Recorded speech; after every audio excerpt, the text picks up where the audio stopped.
አይኔ ነው ጉድ ያረገኝ አይቶሽ በክፉ ቀን እንድግባባሽ ሰው ፈልጌ ሰው ቢያስተዋውቀኝ ምን አይነቷ ጨካኝ ነሽ መለሽኝ አባረርሽኝ የአንቺ ፍቅር ነው የጎዳኝ የአንቺ ፍቅር ነው ከሚዲያ ከቲክቶክም ከዩቱብም ከሁሉም ነገር ያጠፋኝ ህይወቴ አስጠልቶኛል ምግብ መብላት አቅቶኛል መተኛት አቅቶኛል ስራዬ መስራት አቅቶኛል ወደ አውሮፓ መመለስ አቅቶኛል ተመልሼ መጥቻለሁ ብሏል አቶ ደስታ ማለት ነው።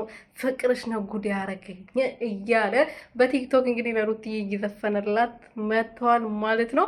በቅርቡ አዲስ ነገር ጠብቆ በቲክቶክ ብቻ ሳይሆን በዩቱብ እንገናኛለን። ከሩትዬ ጋር እመጣለሁ ጠብቁኝ ሁላችሁም በትዕግስት ብሏል። ሰላም ሰላም ቤተሰብ አላችሁ? ግን ደህና ናችሁ? እኔ ያለው እግዚአብሔር ይመስገን። ለዚህ ቤት አዲስ የሆናችሁ ሰብስክራይብ እያደረጋችሁ ላይክ እያደረጋችሁ አበረታቱ። ስለጠፋን ብቻ እናንተም አትተውን እሺ ፍቅሮችን። እንመጣለን በቅርቡ ስላልተመቻቸልን ነው ትላላችሁ።